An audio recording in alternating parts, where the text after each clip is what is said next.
Good morning, friends. Welcome to our YouTube channel CSNSR. This is CS Stuti Mahajan. So today we are going to discuss Rajasthan High Court judgment in the case of Messrs. Gian Infra Project Limited. Let's see the PPT.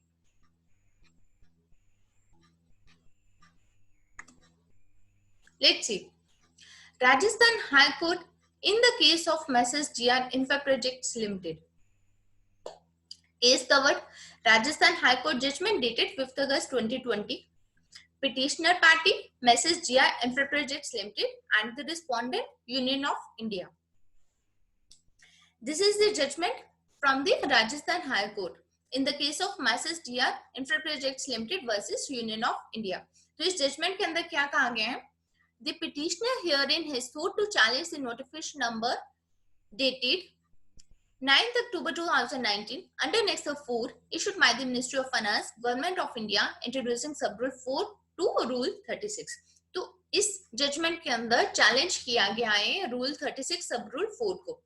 Learned counsel for the petitioner submits that introduction of sub rule 4 to Rule 36 is ultra vires to sections 38(1) and 42 subsection 3 of the CGST and IGST Act.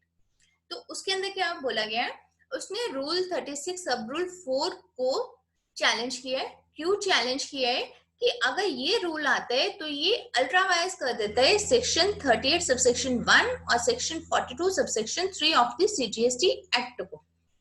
तो इसके अंदर एक rule और दो sections discuss किए गए हैं. तो सबसे पहले हम देखते हैं कि रूल और जो दो सेक्शंस हैं वो क्या कहते हैं, देन हम इसका कंक्लूजन देखेंगे.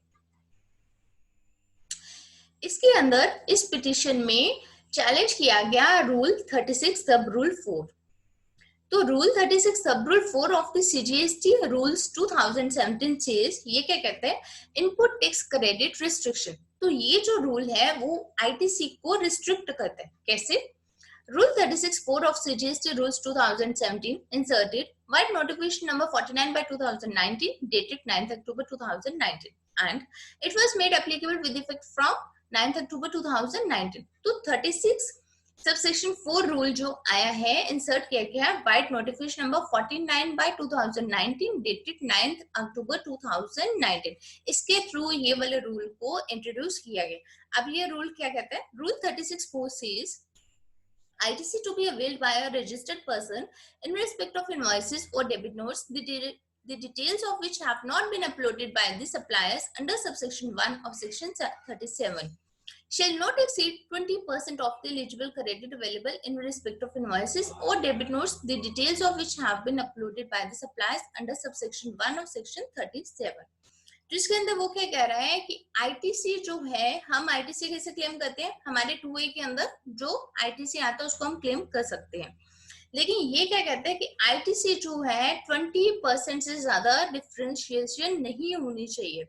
लेट अस सपोज हमारा वहां पर आईटीसी आ रहा है 100, तो हम मैक्सिमम कितना 120 ही वहां पर हम आईटीसी क्लेम कर सकते हैं. तो इस रूल ने अल्ट्रावायर कर दिया section 38(1) of the CGST act and section 42 subsection 3 of the CGST act. तो अब हम स्टडी करते हैं section 38 subsection 1 of the CGST act.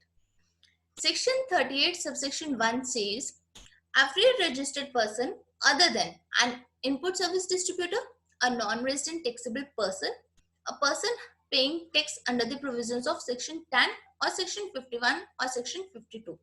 तो इन तीनों को छोड़कर every registered person shall verify, validate, accept, reject, modify और delete the purchase invoices shown in GSTR 2A.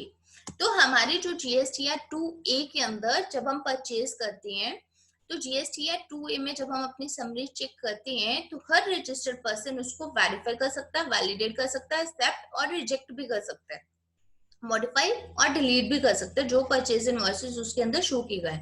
38(1) में तो कहीं पर आपको कोई परसेंटेज की रिस्ट्रिक्शन नहीं दी गई है.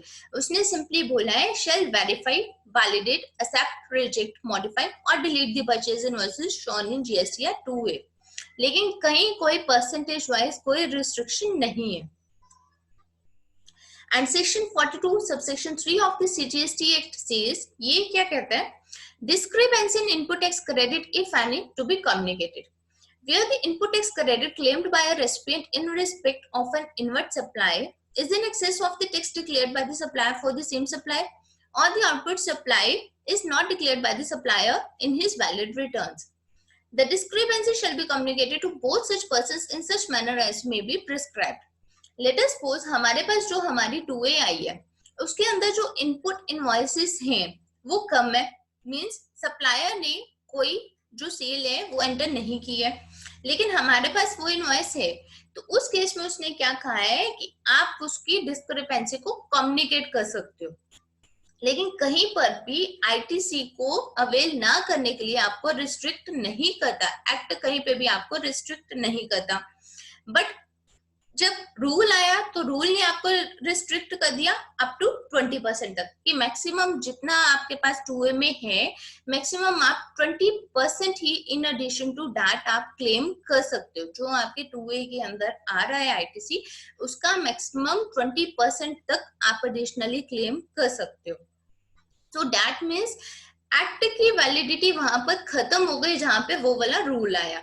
तो जब ये वाला केस फाइल हुआ तो इस केस के अंदर राजस्थान हाई कोर्ट ने क्या कंक्लूजन, अब हम देखते हैं क्या दिया है। Honourable Rajasthan high court has issued notice to government, उसने गवर्नमेंट को नोटिस दे दिया in case of rule 36 sub rule 4 which places a restriction on availment of ITC at the rate of 10 or 20% over and above amount reflected in GST or 2A despite having valid tax invoice।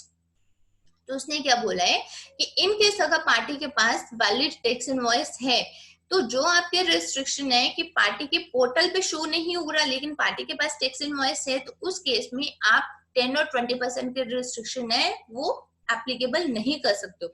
That means अगर party सही है, party के 2A के अंदर नहीं भी आ रहा, उसके पास टैक्स इनवॉइस है, तो पार्टी एलिजिबल है उस आईटीसी को क्लेम करने के लिए।